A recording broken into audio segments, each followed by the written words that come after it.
사람들은 신축 아파트는 가격이 잘 안 떨어진다라고 하는 인식의 경향들이 있는데요. 진짜 그런 건지 준공된 지 5년 이내의 신축과 10년 이내의 준신축을 기준으로 제가 체크를 한번 해봤습니다. 결과는 정말 좀 놀라웠는데요. 최고가를 찍고 하락해서 다시 올라오지 못한 아파트가 너무 많았다는 것입니다. 뉴스에서 다시 반등한다 라는 것은 일부는 맞겠지만 대다수가 좀 잘못된 뉴스도 있다 이겁니다. 자, 하락률 1위는 어딜까요? 경기도 남양주시에 2018년 12월에 준공된 힐스테이트 다산이라는 아파트가 있습니다. 전용 66제곱미터 27평이죠. 22년 9월에 18층이 10억에 거래가 됐습니다. 그때 최고가를 찍었죠. 그런데 24년 2월 얼마 전입니다. 17층이 5억 1천만 원에 거래가 됐으니까 49% 반토막이 났습니다. 한 달 뒤에 3월에는 이걸 또 6억 9천만 원에 거래가 됐는데 6억 9천만 원짜리는 1층이고 그리고 5억 1천만 원짜리는 17층인데 1억 8천만 원 정도를 더 주고 1층을 누가 산 겁니다. 아이가 있어서 특별히 1층을 반드시 사야 했나 하는 생각이 듭니다. 이거 좀 이상하죠. 이 아파트는 사실상 아이들 키우기가 딱 좋은 아파트입니다. 왜냐? 바로 옆에 다산 중앙공원이 있기 때문이고 다산 초중고가 아파트 단지 옆에 다 붙어 있습니다. 아무튼 반토막이 나는데 걸린 시간은 1년 6개월이 채 안 걸렸습니다. 자, 이 아파트 가격을 또 뒤집어 보자면 분양가는 3억 2천 선이었는데 분양가 대비로 따져보자면 지금도 역시 59% 정도가 오른 가격입니다. 자, 그렇다면 2위는 어딜까요? 파주 운정지역이 2위를 차지했습니다. 운정 화성 파크 드림 시그니처 아파트인데요. 여기는 2020년에 준공이 됐으니까 완전 신축이라고 봐야 됩니다. 그런데 전용 84제곱미터의 경우 2024년 얼마 전입니다. 4월에 4억 7,700만 원에 거래가 됐는데 22년 최고가를 찍을 때 그때 2월 달에는 9억 5천만 원이었으니까 여기도 한 49% 정도 반토막 난 겁니다. 여기 분양가는 3억 2천만 원이었는데요. 3억 2천짜리 아파트가 4년 동안에 9억 5천까지 올랐다가 다시 4억 7천 선으로 내려앉았습니다. 이렇게 저렇게 한 3배 올랐다가 다시 반토막이 나고 온탕냉탕 급등과 급락을 반복한 겁니다. 아파트의 가격 추이로만 보자면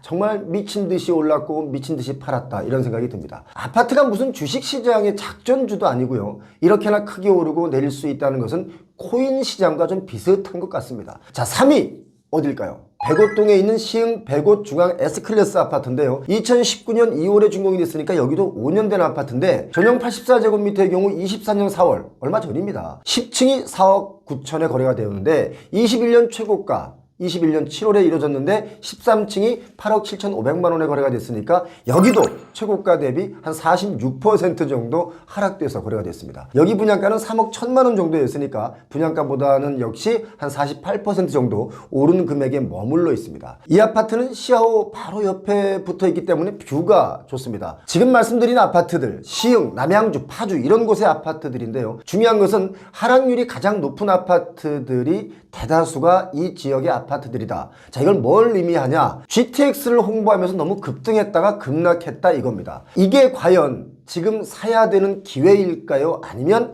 관망해야 하는 신호일까요? 자, 그리고 그 다음 김포 지역도 하락률이 높습니다. 걸포 아주 유명한 지역이죠. 걸포 북변로역 바로 옆에 걸포동 한강메트로자이 1단지 아파트 2020년 7월에 준공했으니까 5년 차입니다. 전용 84제곱미터의 경우 34층인데요. 4월 1일에 6억 5,500만 원에 거래가 됐는데 최고가는 21년 8월 달에 9억 8,500에 거래가 됐으니까 여기도 대략 한 40% 정도 하락돼서 거래가 됐습니다. 여기 분양가 3억 7,800선 한 3억 7천 8천선이었으니까 분양가 대비로 따지자면 한 75% 정도 상승되어 있는 상태이긴 합니다. 자, 오늘 분석한 내용의 팩트 짚어드리겠습니다. 분양가로 샀다면 아직 여유가 있는 가격인 것이고 최고가로 막 올라갈 때 올라타신 분들은 지금 손해가 이만저만 아니란 얘기입니다. 그냥 내 돈 주고 다 샀다면 조금 손해보고 버티면 어떻게 버틴다지만 만약에 이만큼 대출을 받았다면 금리 감당 역시 어렵다 이렇게 봅니다. 자, 그래서 부동산 가격이 이성을 잃고 막 오를 때 덩달아 매매를 하시면 안 된다 이런 메시지를 제가 여러분께 지금 드리고 있는 중입니다. 경기도 하락률 탑10 아파트를 제가 콕 집어드리겠습니다. 매수해야 하는 기회일지 아니면 관망해야 되는 시기일지 여러분 한번 판단해 보시기 바랍니다. 지금 불러드리는 아파트들은 최소 40%에서 49%까지 그야말로 반토막이 난 아파트들인데요. 자, 좀 전에 경기도 남양주시의 힐스테이트 다산 49%, 경기도 파주시 운정지역의 운정 화성 파크 드림 시그니처 49%, 시흥 백옷동에 있는 시흥 백옷 중흥 S클래스 48%. 역시 시흥시에 또 있습니다. 시흥 100옷 C2 호반 서밋플레이스 41%. 경기도 양주시 덕정동 양주 서희스타일에서 2단지가 40% 하락했고요. 남양주시 호평동 두산 알파임 여기 대단지입니다. 2894세대죠. 여기도 40% 정도 하락돼서 거래가 됐습니다. 김포시 걸포동 한강메트로자이 1단지 말씀드렸죠. 그리고 오산시 부산동 오산시티자이 2단지도 40%. 그리고 또 역시 김포시 걸포동의 한강파크 우방 아이유쉘 여기도 40%. 그리고 또 놀라운 것은 경기도 일산시 일산주엽동의 강선마을 16단지가 한 30% 정도. 자, 제가 쭉 나열해드렸는데 이 외에도 최고가 대비 하락해서 다시 상승하지 못하고 머물러 있는 아파트들도 꽤 있다는 걸 기억하시기 바랍니다. 요즘 아파트 거래들의 특징, 오르는 지역은 조금씩 더 오르고요. 내리는 지역은 더 내려가는 현상. 그러니까 쏠림 현상이 가속화되고 있고 이것은 시간이 지나면 지날수록 앞으로 더 심화될 수 있다 이렇게 봅니다. 자, 경기도 수도권의 아파트는 이렇게 내려가는 단지와 다시 급등하는 단지들이 명확하게 나뉘는데 살고 싶은 곳에 살 것이냐 아니면 내가 사고 싶은 곳에 사둘 것이냐 고민들 많이 하시죠. 선호도가 높은 환금성이 좋은 단지들은 투자의 대상으로 보시고 사두려는 분들이 좀 많이 있고요. 아니면 그냥 내가 살기 좋은 곳에 매수를 기다려보는 분들도 있는 그런 시장이 지금 시장입니다. 자, 여기서 한 가지 우리가 긴장해야 할 리스크가 있습니다. 레버리지를 많이 일으켜서 샀던 아파트들, 그러니까 영끌의 아파트는 아직도 어느 날 갑자기 경매나 매매로 시장에 나올 수 있다.